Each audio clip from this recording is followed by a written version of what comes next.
You're not very many. Hello, everybody. We got our tea. Should I scoot this We got way? our guests. Oh. Or is it streaming right now? Yeah, we're recording. We just record the nonsense beforehand, then we can always. I mean, this is our style. Welcome to our style. Like your microphone. You look like you're doing like stand up in a comedy club or something. Like You're out of the expecting frame. just like hey, just way. we can genius. snuggle. We're gonna snuggle today. All right, this microphone needs to like. We're recording all of this. This is so great. This like we've already had complaints about like the first 10 minutes of our show is like total nonsense. Yeah. Is this working? Is this working? But it's like it's starting to gradually become our brand, which might be a terrible thing. It's almost South's brand to some degree, at least in the youth group. There we go. There we go. Look at that. Look. You know you can just cut this stuff out. What? What? Okay. Guy, man. All the years I've been video editing and I didn't know that? Like, There's a cut feature on the... Oh. well, welcome to another episode of Guys Drinking Tea. We have a guest with us today because Ethan preached the message on Sunday. And so when possible, when we have a guest preacher or guest preacher, I guess, he's like a guest to Sunday morning, but I'm going to actually refocus us a little bit. There we go. Perfect. Look at that. All right. So, yeah, we invited Ethan to join us to talk about We evil. have tea. Man, that's a slurp on the tea. That is good for you. That's just what they need. I just tried making tea, English black tea with whipped cream, like the spray cream. It was terrible. It was appalling. It was the worst thing I've ever drank in my life. You don't recommend it? Yeah, no, I don't. I wanted to do a tea tutorial today, but We don't have the tools. we don't have the time All the tools. or the We tools. don't have the needs. Yeah, and gosh, this profile keeps changing. You did the red rooibos with honey, right? Red rubius with honey. That's what I did too, and it's really good. Mm-hmm. I have English black tea because last week you made fun of me ferociously. for your turmeric My Turmeric ginger tea. That sounds healthy though. No, do I? Well, Aaron's like, he's on carnivore diet now. He's like, look at him. You feel know, like now sitting that's next going to to be you public two. all Yeah, across the world, and that's people are going to fine. be like, Sitting- "What does that mean?" Yeah, I don't either. I don't know. I don't know if I recommend it, but it's awesome. Sitting next to you guys with your, your diets and your workouts and everything. I don't diet. You don't diet? No, never. Never? Look at me. Yeah. I don't know what does that mean? What do you mean? I don't understand. You don't look fat. Well, in case you needed to hear that. No, you there's look two. okay. There's two types of people. There's people who exercise so they don't have to diet, and there's people who diet so they don't have to exercise. And then there's people who do both, and they're just crazy. But I'm definitely the exercise, so I don't have to diet. I love it. I That love sounds it. like a genius idea. Yeah. Exercise so. I don't need to work out. Don't need to diet either. Oh yeah, then there's the fourth group. Yeah.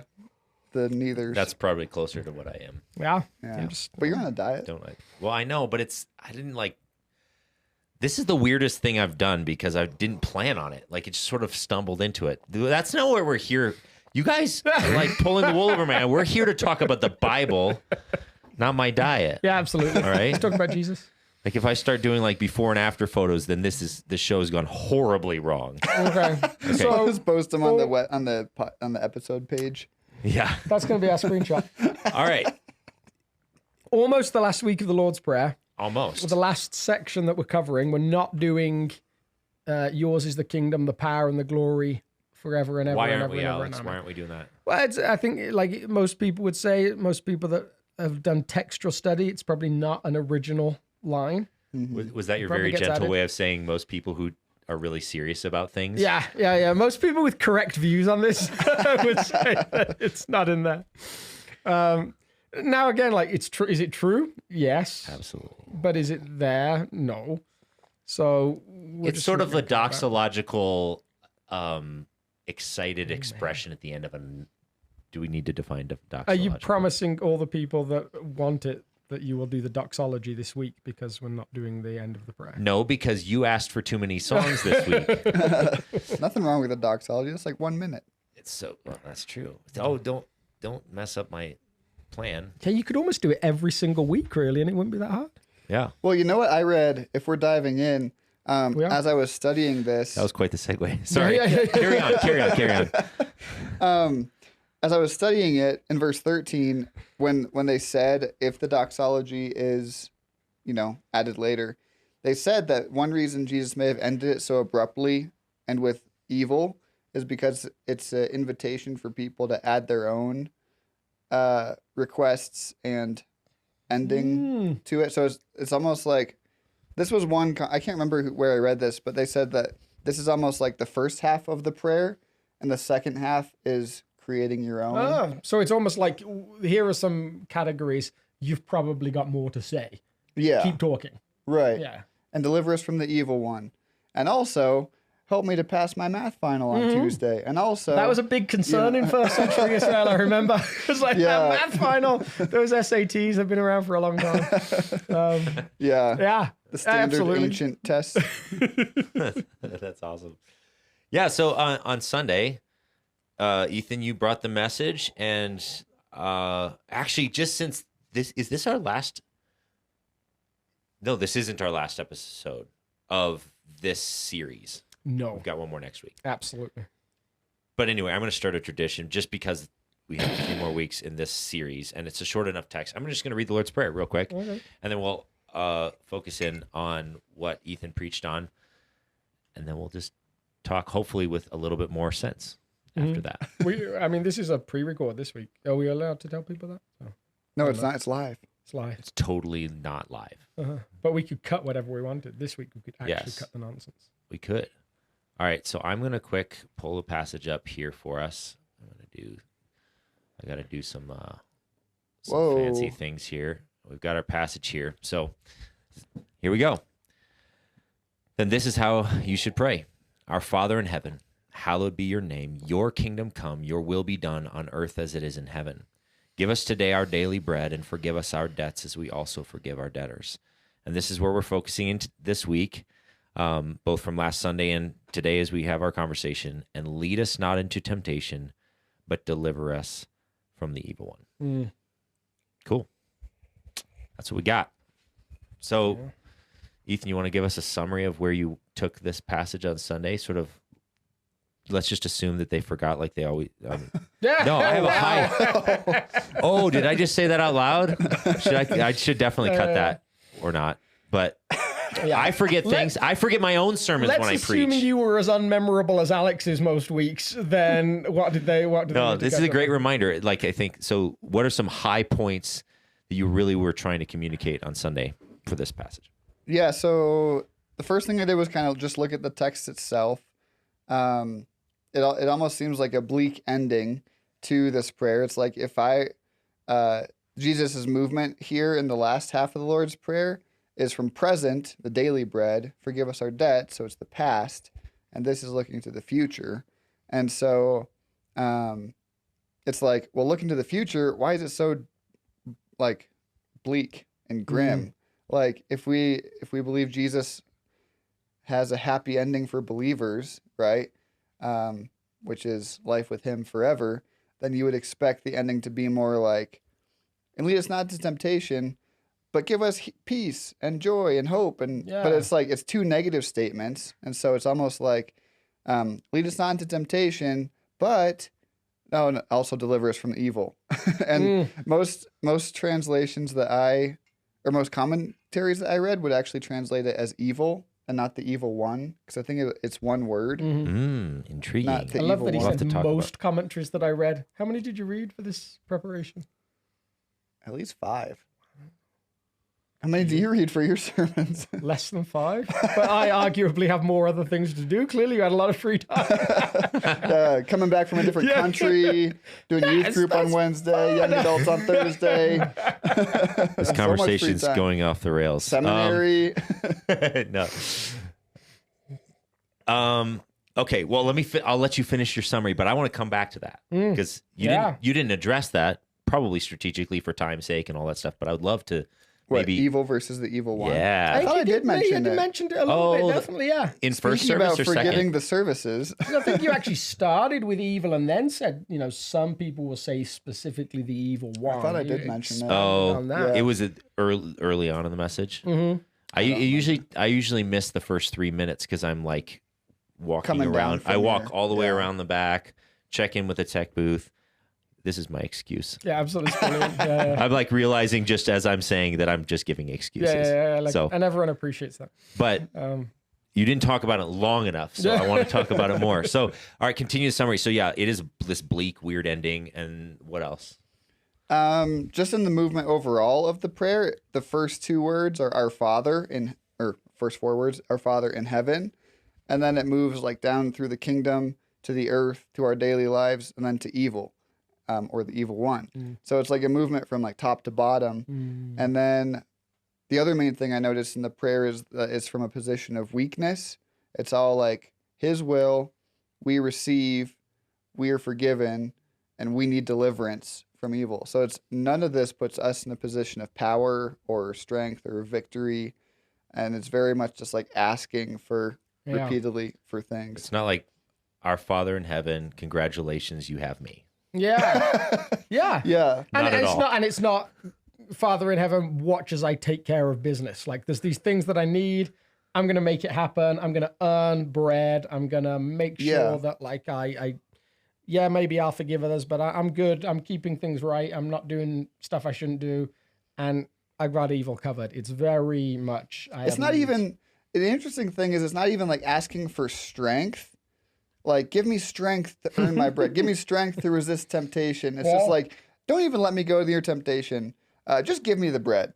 Yeah. You know, it's not like, give me, like, fuel me as I go through life, which would, I think, be a fair prayer, right? Like, the Bible's all about working hard. Paul even says, if you don't work, you don't eat, right? So it's like, but you don't see that at all in this prayer. It feels like it's almost like this acknowledgement of, yeah, you're right. It's not it's a different kind of strength. It's one that we're not able to operate in. So as you think about like stories back in the Old Testament, there's this moment where I think it's Elisha, isn't it? Is it Elisha or Elijah? I don't. You haven't told the story yet.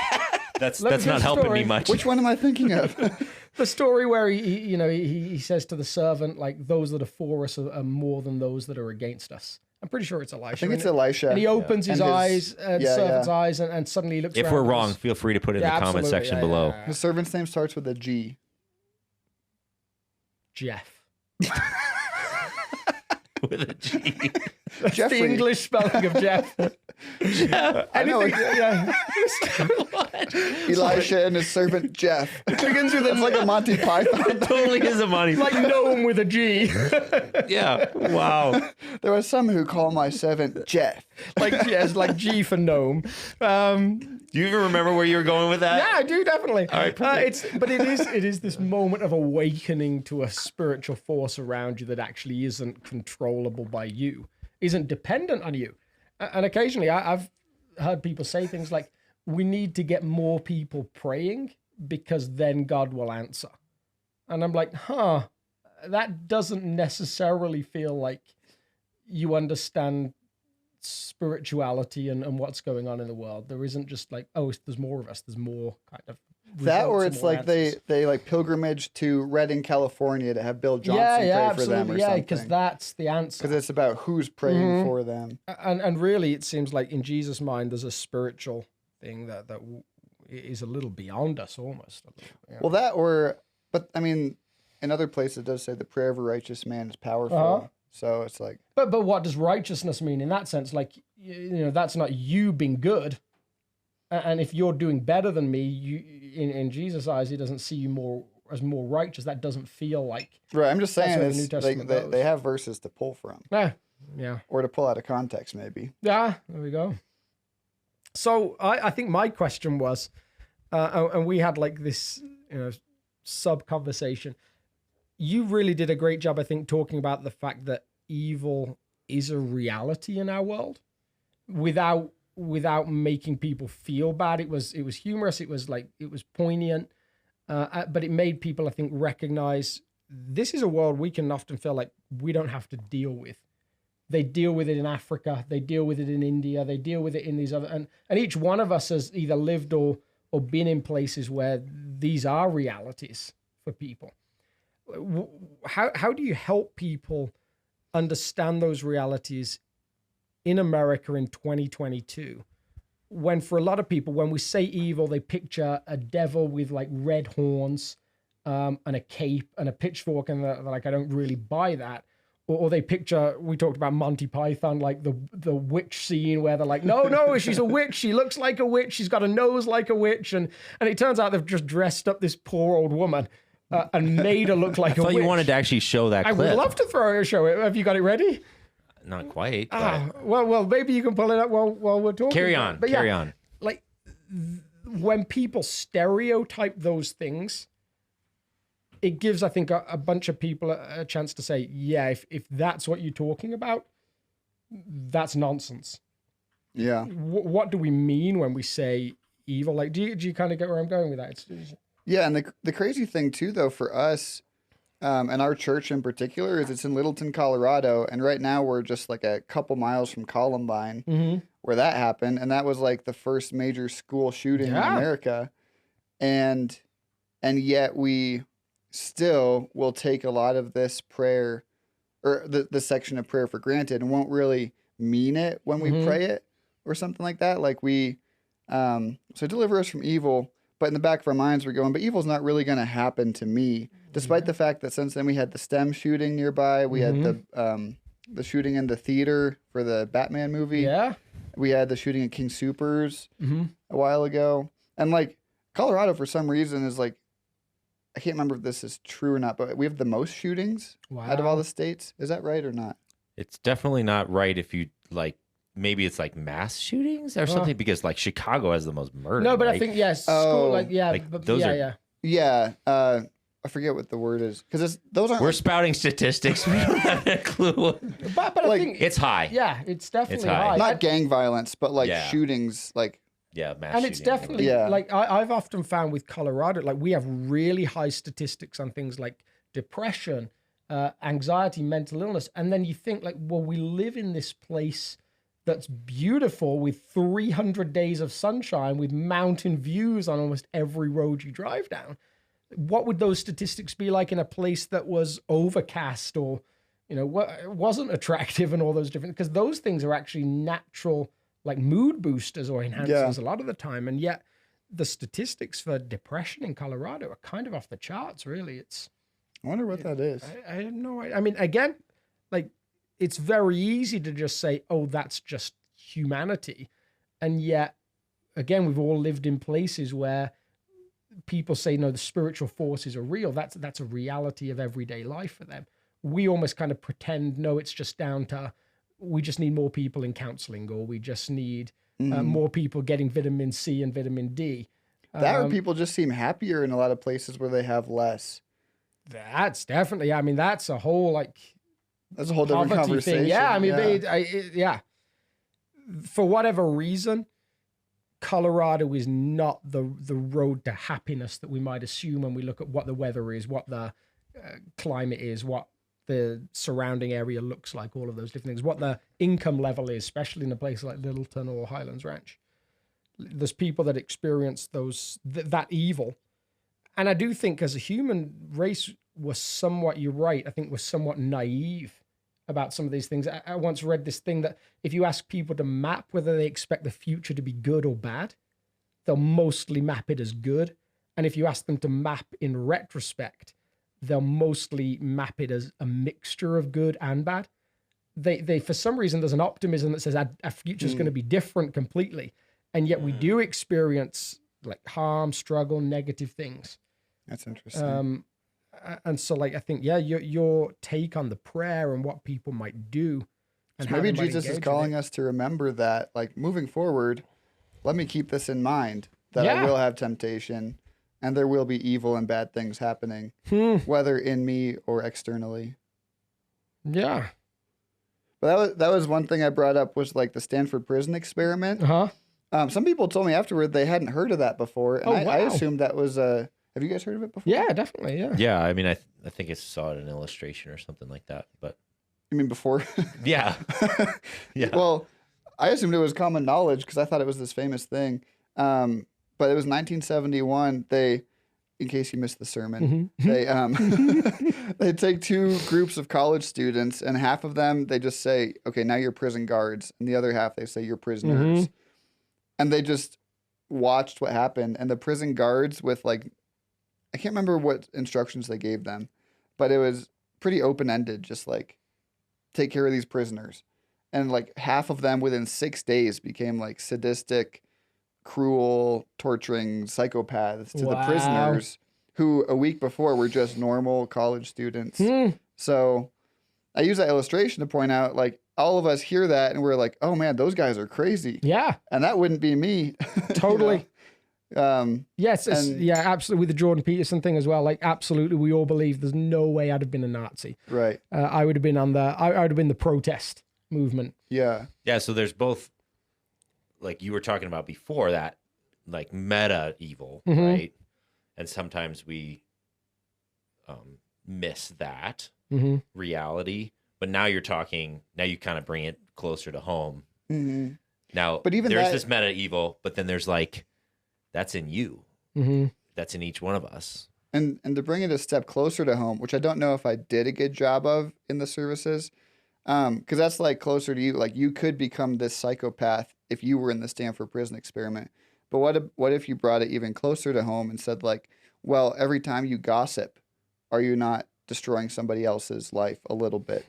Every time you lust, are you not turning that person into an object, and in effect turning yourself into less of a ideal human that Jesus calls us to be? Every time you are angry, Jesus says that that's murder in your heart towards these people. So I don't know if I brought it quite down to that level. I feel like I was more high level in my sermon, but I meant to do that and forgot because I wasn't using notes. But like, but Behind the curtain of a preacher. Yeah. I was just making it up, to be honest. outline. They were typing up those slides as I went. No, but that's what I meant to do is like, but like, we don't think of gossip as evil. And yet, if we define evil as anything that kind of like destroys somebody else made in the image of God or destroys the image of God in us, then is it not the same thing? Totally. And evil, like, it's like a seed that grows. Like, think about, I mean, I did this exercise in a blog post once where I was like, how does like abuse start? It actually starts maybe 2-3 generations before. And, it's hard to like quantify, but I just told this hypothetical story of a parent who just refused to show love.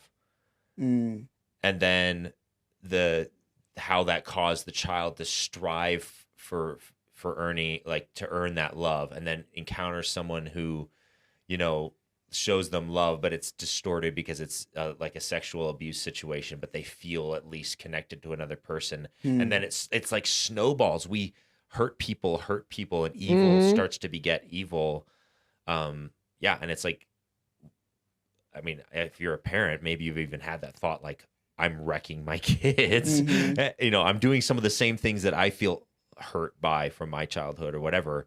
It's just, that's the stuff that's in us. That's really close to home. But I love what the way you're bringing that down to the ground level now, because I think there's actually this temptation to view evil. Like we talked on Sunday, you talked about, the difference between Hitler, Roosevelt, all these different characters and how they acted in different ways. I think we have this temptation to say, you know what, I'm a good person because I'm voting for the right party. I'm giving my money to good organizations. I'm doing all these like macro things that are good. And yet I'm abusing my spouse and I'm mistreating my employees. And again, you talked about gossiping. I'm tearing people down. Look at the way I'm operating on the big level. That's what makes me good. And we give ourselves a pass on some of those like personal things that are actually real character issues. I heard this amazing like modern day parable once about a guy who like he meets a preacher on the train and he says to the guy, like, I just wanted to say, like, I love the church. I go all the time. I pray like publicly and I give loads of money. I run a business and like my business, it's a bit shady. And I kind of, I've probably hurt some people along the way, but like I'm doing the things that really matter. And the preacher has this moment where he's like, he realizes all his life he's had this one gift and he's kind of been aware of it. Everyone he prays for, they lose their faith. Like they instantly lose their faith. So he doesn't really pray for people much, but he realizes now like he has this reason for this gift. So he prays for this guy, and the guy suddenly has this moment where he's like, there's no God. Like, I don't believe anything anymore. Like, I'm just not sure, like, what the world is all about. And yet, in that moment, in that experience, suddenly his business practice becomes, like, completely distasteful to him. Suddenly, like, he can't, like, say I'm a good person because I'm going to church and I'm praying in public and stuff like that I'm giving lots of money.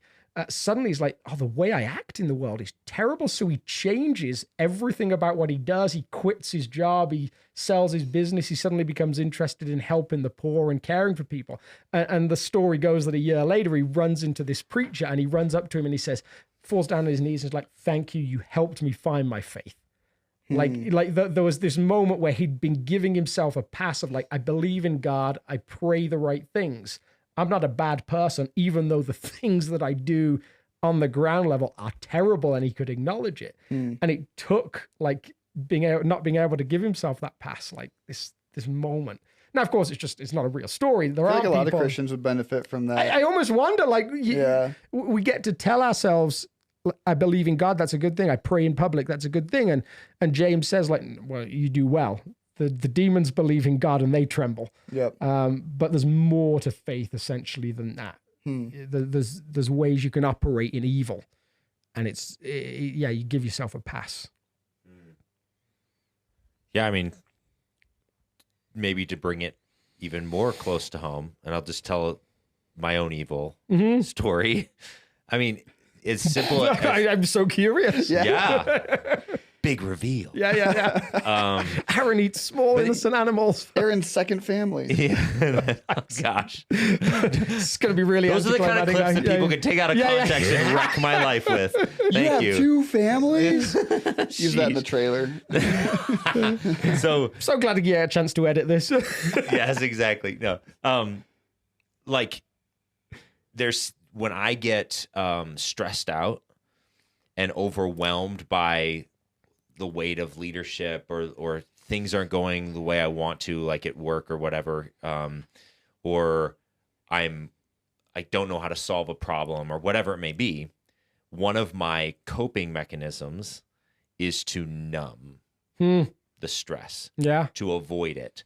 But the side effect of that for my family is oftentimes I'll come home and I just want to, and of course, because I want to feel good about myself, I try to numb with things that look sort of good to the outside, like education. Yeah. I'm going to watch incessant YouTube videos about quantum physics because at least then my brain can't deal with the fact that I have to deal with this heavy leadership decision or have that conversation that I'm avoiding or whatever. And then my family doesn't get me to be present.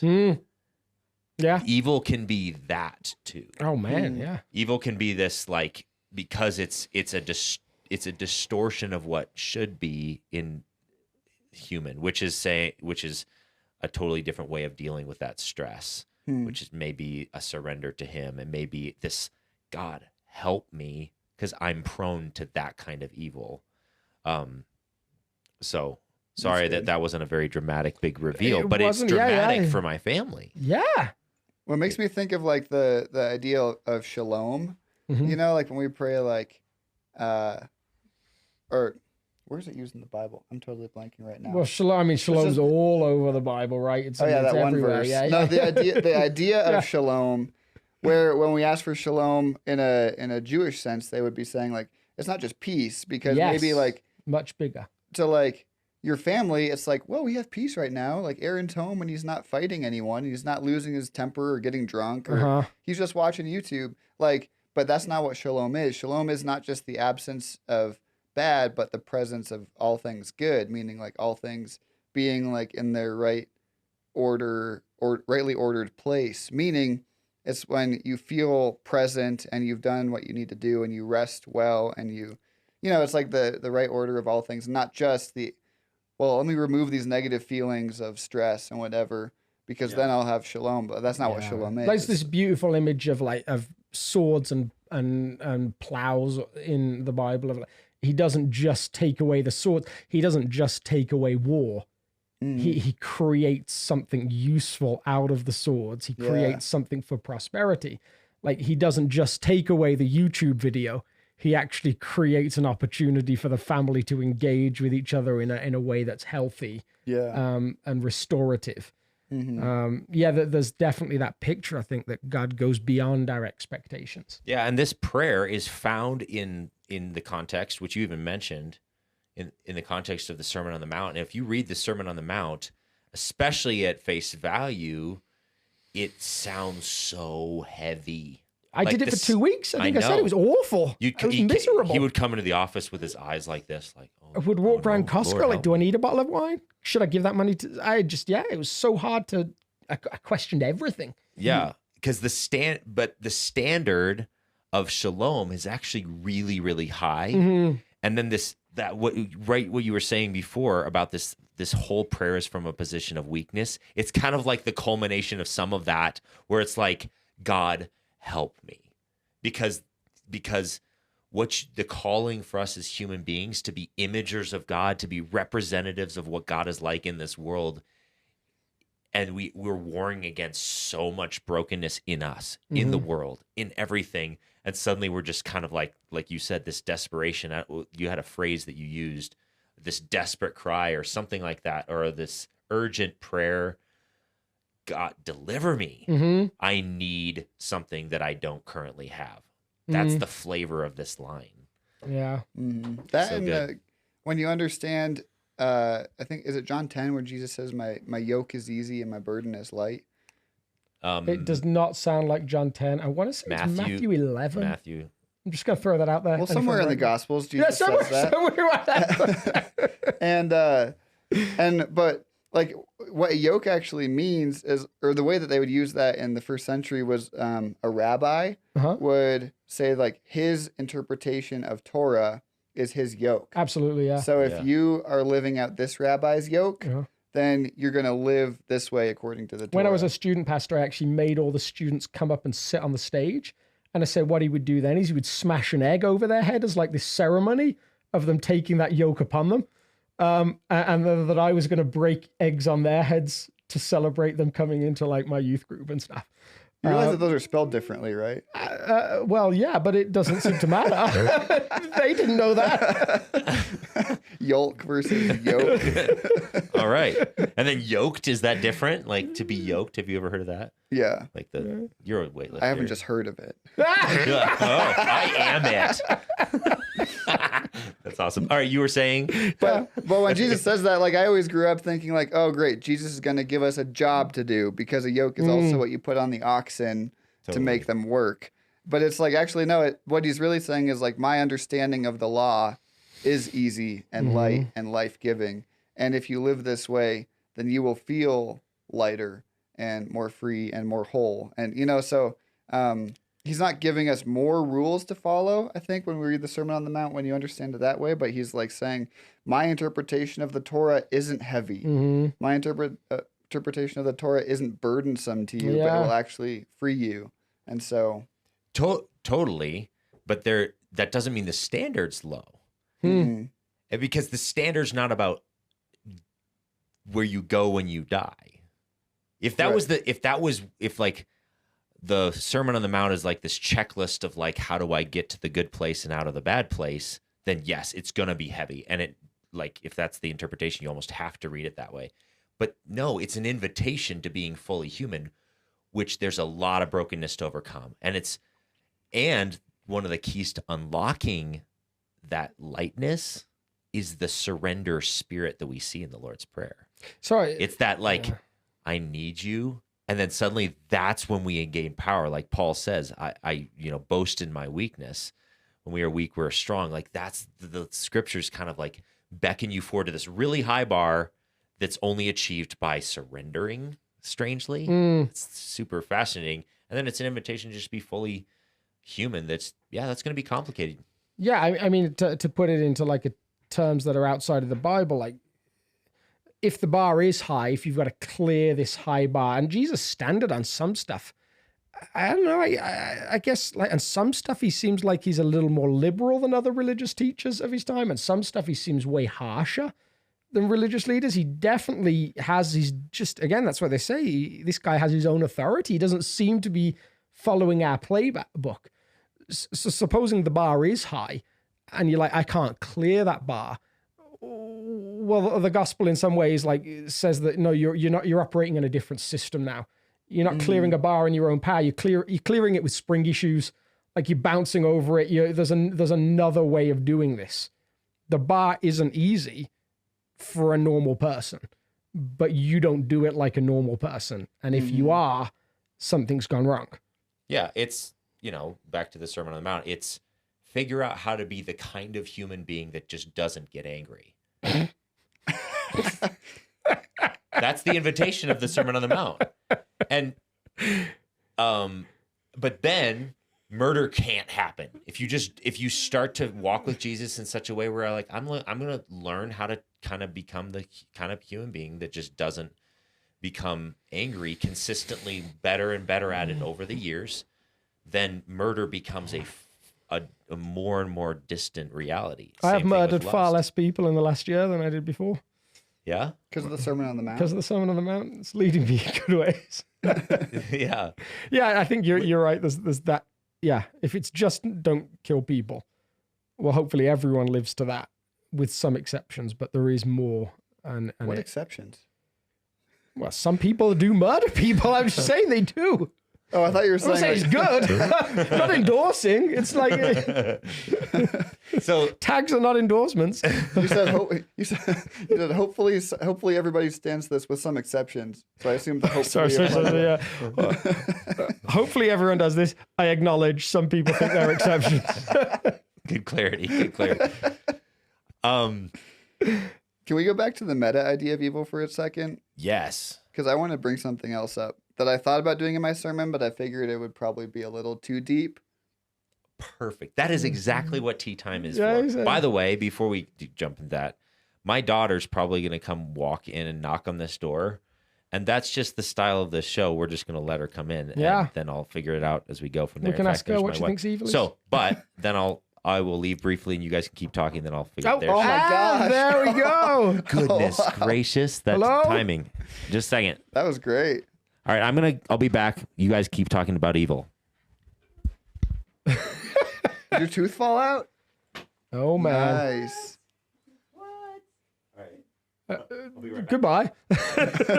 So take us back to the meta. And I remember we sat and talked about this. Like, I think there's these different ideas about evil. Where does it come from? Is that where you're going with that? Is that more along the lines of like things that are familiar to us are less likely to be perceived as evil.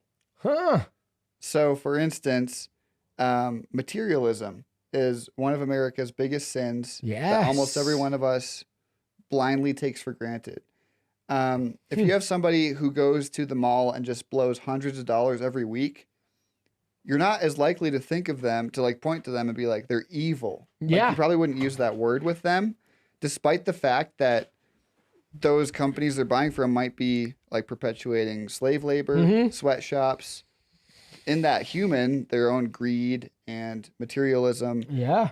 But here's the thing is like, a lot of us would easily see like goat horns and an upside down star and would like these symbols and be like, that's evil, despite the fact that all those are symbols. Yeah. Like, did God create stars? Like the shape? Yeah. Did God create goat horns? Yeah. Yes. And does someone using them as a symbol for that make them evil? Absolutely. Yeah. It's a fascinating question. Yeah. Or is that person perceived as more evil? Like maybe a Wiccan person or, but it's interesting because the Wiccan person doesn't see themselves as evil all the time. They see themselves as somebody who's really connected to nature and to maybe connected to the dead. But because it's familiar to them, they don't see that as evil. Whereas we might think, well, those symbols and participating in those types of rituals are evil. Yeah.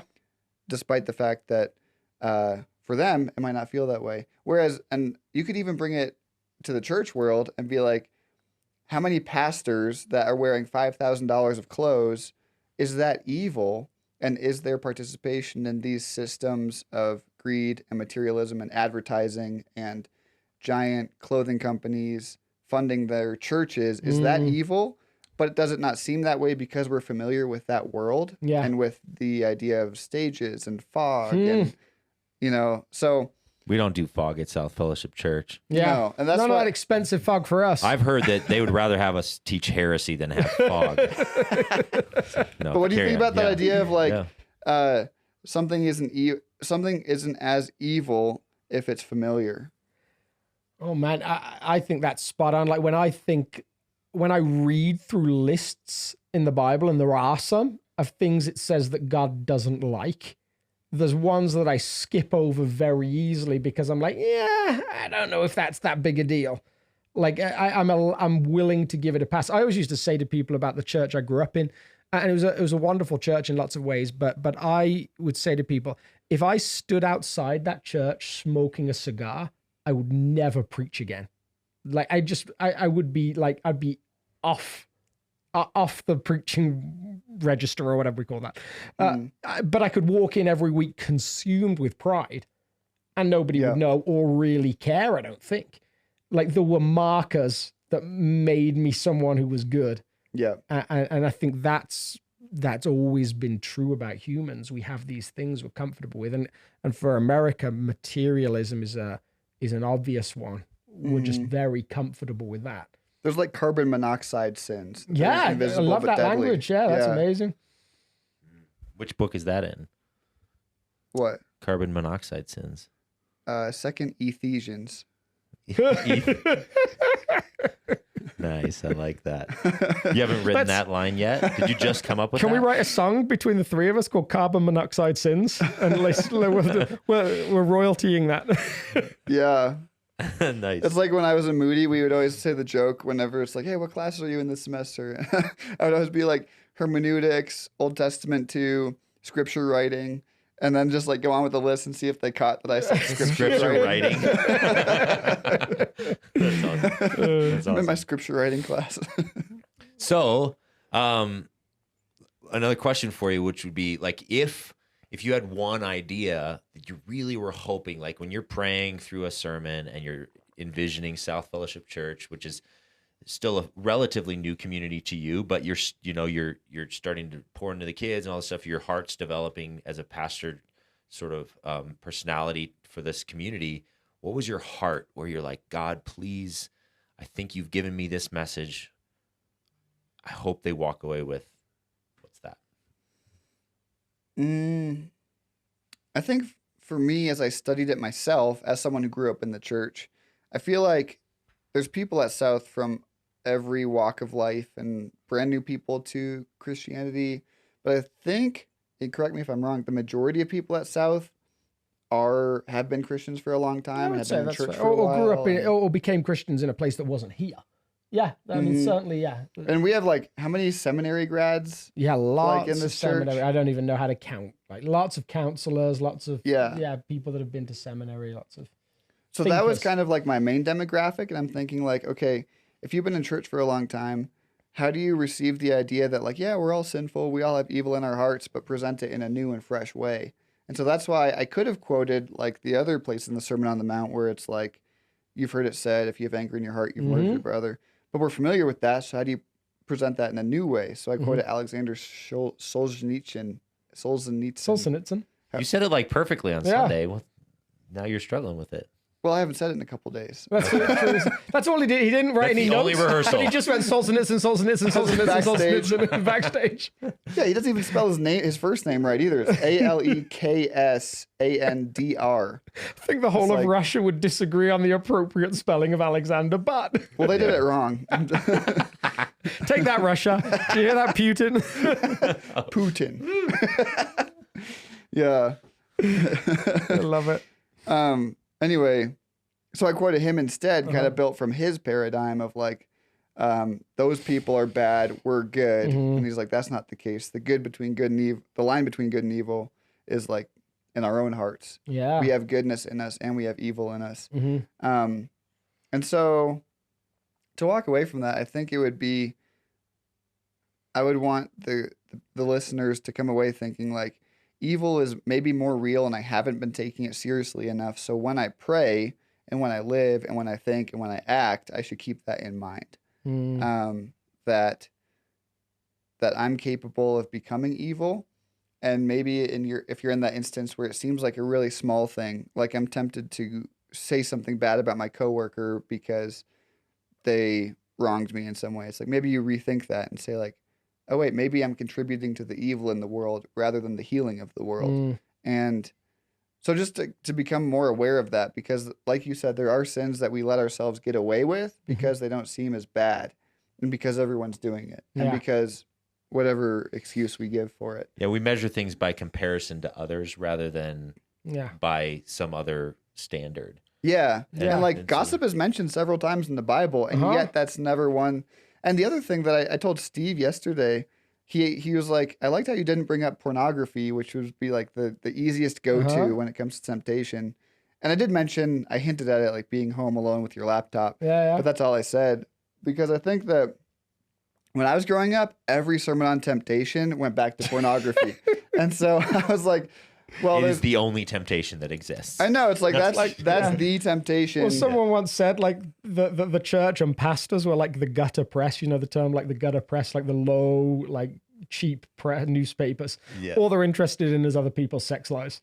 Like that's all they talk about. Oh, what are you doing? That's like that poignant. Yeah. Yeah. We're not interested in so many of the other things. If we can just fix that, if we can make sure you're not having sex with someone you're not supposed to be having sex with, we've done our job. Yeah. Good. And then check, we win. Yeah. Meanwhile, you can be like this horribly mean, evil. Absolutely. Yeah. Like honestly, you look at an example like Mark Driscoll. Like he didn't sleep with someone else. He didn't steal. He didn't do it, but it was those like more invisible sins. Yeah. Like pride and anger and so. Yeah, and I mean, we didn't we've talked about some easy ones we could grab at, but like gluttony in the United States, like we talk about that, and that, like, I've definitely had people in communities that seem to struggle with that have come to me to call out somebody else for something else. Well, like you said, like smoking a cigarette, it's like you could eat whatever the heck you want and weigh 500 pounds. Yeah, but if you smoke a cigarette, So I think what like maybe this is a turning a corner for us, I think is fascinating is, I love that Solzhenitsyn quote. I love the fact that the Bible, Jesus reflects some of those different ideas. It seems like the Bible is a book as a whole that has a message for people that are those people, the people that the line, like we are the people with a line of good and evil. If it doesn't, it's not a message for humans. It's not a message for humans. We did Solzhenitsyn, like there's this beautiful moment in one of Dostoevsky's books where the main character has killed a couple of people at this point. He ends up in a upstairs room with a prostitute. They're just talking, and they end up sitting reading the Bible together. With just a one candle in between them, and the language is something like a dimming candle lit the room where an assassin and a whore had just read the book of books.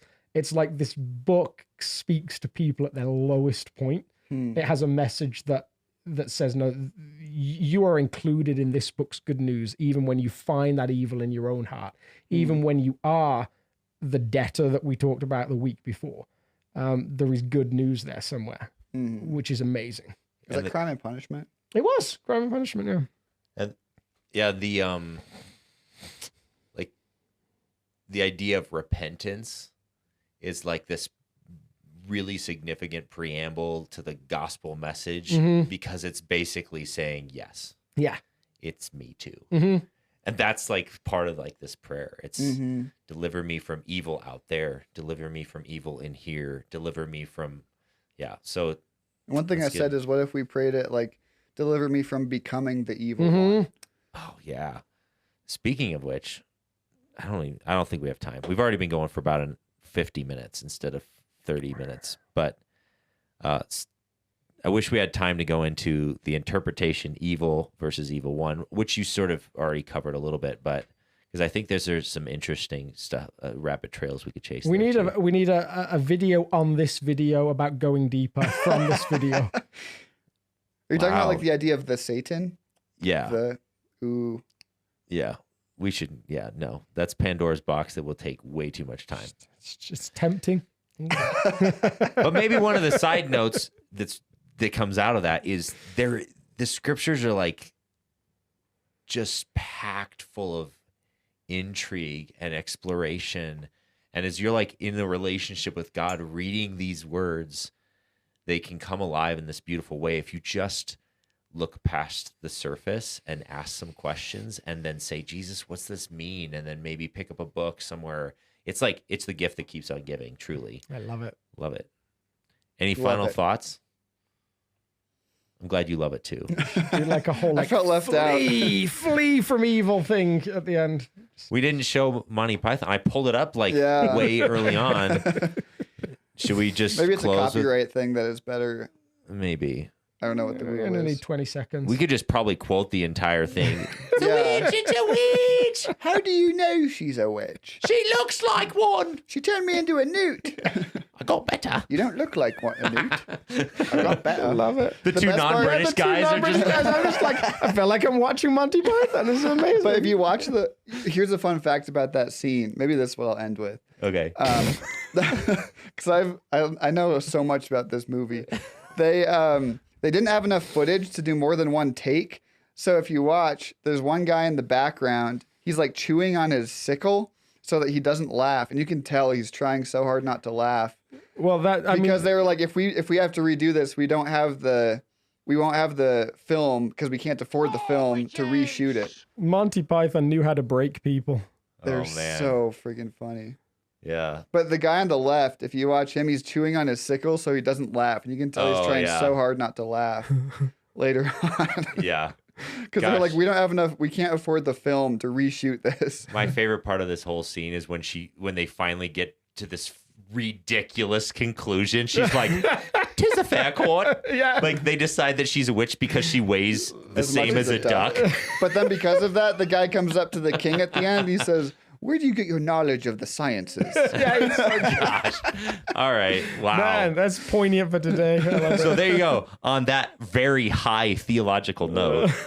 I showed this in schools when I was teaching about logic, actually, because it's a good lesson in logic. Totally. Thanks for joining us today. And if you have questions, feel free to drop them in the comment section. Do all the YouTube things, like, subscribe. It just helps us get this nonsense Punch out. that subscribe button. That's right. If you have complaints, my email is alex@southfellowship.org. Perfect. Yeah, absolutely. Yeah. And have a great week.